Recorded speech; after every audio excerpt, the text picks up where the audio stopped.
Salut cher ami, c'est véritablement un plaisir que de te retrouver aujourd'hui pour cette intéressante leçon que nous allons voir aujourd'hui. Alors cette leçon se situe dans le thème de les regroupements économiques en Afrique de l'Ouest et en Europe, exemple de la CEDEAO et de l'Union européenne.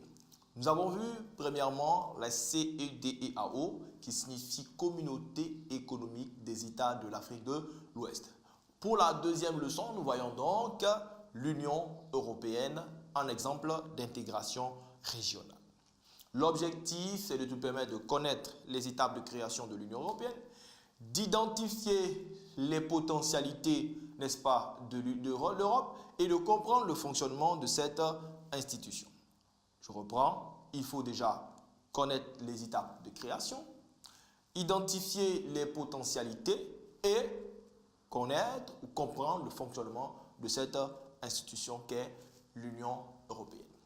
Pour cela, nous avons subdivisé, nous allons faire ce cours en deux vidéos, voir premièrement les étapes de la construction de l'Union européenne et ensuite les institutions et les politiques communes de l'Union européenne.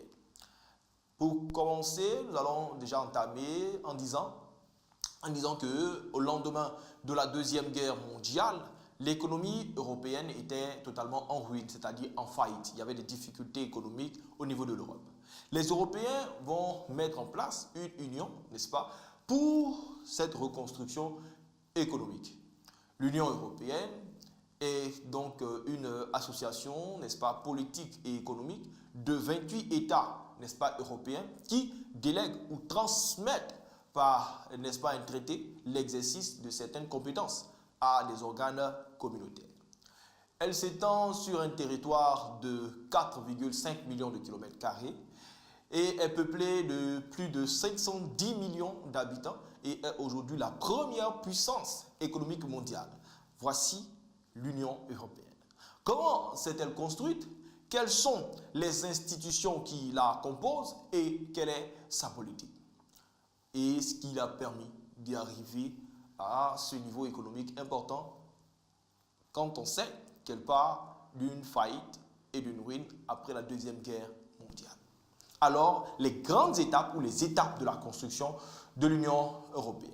Les différentes étapes de la construction de l'Union européenne vont aller de part et d'autre, n'est-ce pas? Mais on va commencer déjà à partir de 1950 où Robert Schuman, n'est-ce pas, qui était ministre français, n'est-ce pas, des Affaires étrangères, qui aujourd'hui est considéré comme, n'est-ce pas, qui a fait un texte et qui est considéré un peu comme le texte fondateur de la construction de l'Union européenne. Ce texte a été émis le 9 mai 1950 et sous l'impulsion de personnalités politiques, n'est-ce pas, qu'on a surnommé quelque part les pères, n'est-ce pas, de l'Europe, tels que Konrad Adenauer, Jean Monnet et, on va dire, Alcide de Gasperi. 6 États, n'est-ce pas, vont se réunir et créer en 1950 ce qu'on va appeler premièrement la Communauté européenne du charbon et de l'acier, la CECA, Communauté européenne du charbon et de l'acier. Une autre communauté qui va naître, qu'on va appeler la Communauté européenne de défense, CED, ne va pas faire long feu, va laisser place à la Communauté économique européenne, Communauté économique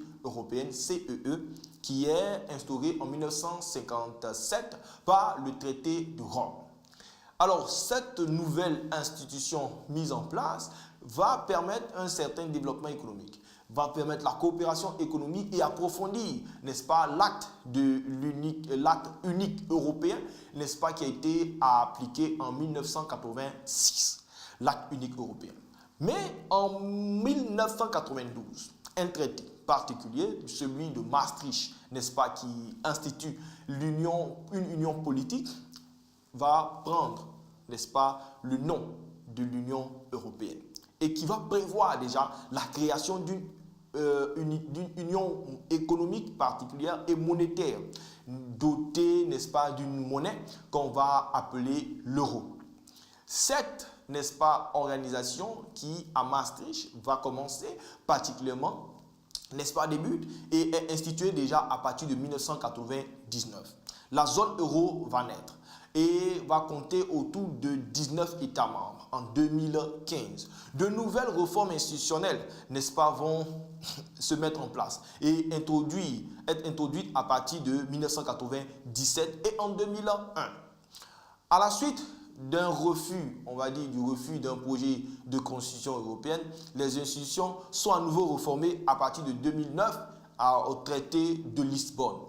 Et après cela, nous allons assister tout simplement et tout particulièrement à la naissance de l'Union européenne.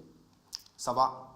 Alors, si tu me suis, nous passons maintenant à l'ensemble des États membres de l'Union européenne. Comment est-ce que depuis son fondement, sa création jusqu'en 2009, n'est-ce pas, cette organisation a évolué. L'ensemble des pays qui ont intégré successivement cette organisation.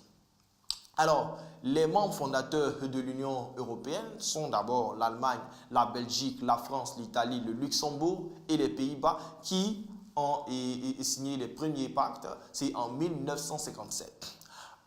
Ils sont rejoints en 1973 par le Danemark, l'Irlande, le Royaume-Uni.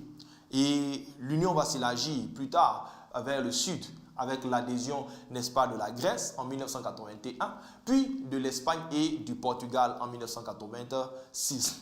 Entre-temps, à partir de 1985, on va voir le Groenland qui va décider de se retirer en ratifiant, n'est-ce pas, le traité sur le Groenland et a désormais le statut de pays et de territoire d'outre-mer associé. Avec la fin de la guerre froide, la partie est de l'Allemagne va rejoindre de facto la communauté économique européenne. Et puis, nous allons voir ainsi de suite d'autres pays qui vont s'ajouter jusqu'à ce que nous atteignions tout simplement, n'est-ce pas, l'ensemble des États membres de l'Union européenne. Alors, si nous continuons, nous voyons par la suite qu'après, n'est-ce pas, que l'Allemagne, n'est-ce pas, rejoint de facto la communauté économique européenne en 1990. Nous allons voir à partir de 1995 que certains États, n'est-ce pas, vont être des États neutres, tels que l'Autriche, la Finlande, la Suède. Et en 2004, 10 nouveaux États, n'est-ce pas, en majorité issus du bloc de l'Est, vont aussi s'ajouter. On va avoir le Chypre, l'Estonie, la Hongrie, la Lettonie. On va avoir à s'ajouter aussi la Lituanie, Malte et, n'est-ce pas, la Pologne, la République tchèque et la Slovénie ou encore la Slovaquie.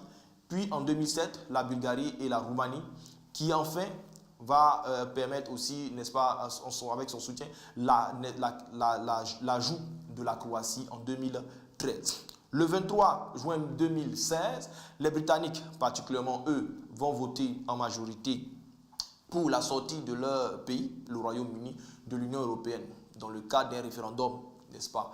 Et le pays, n'est-ce pas, a activé l'article 50 du traité de l'Union européenne le 29 mars 2017 et cela va, n'est-ce pas, enclencher ainsi la procédure de sortie du pays, n'est-ce pas, de l'Union européenne. Voici un peu, n'est-ce pas, l'évolution de l'Union européenne quand on tient compte de l'ensemble des pays qui ont intégré l'Union jusqu'à aujourd'hui.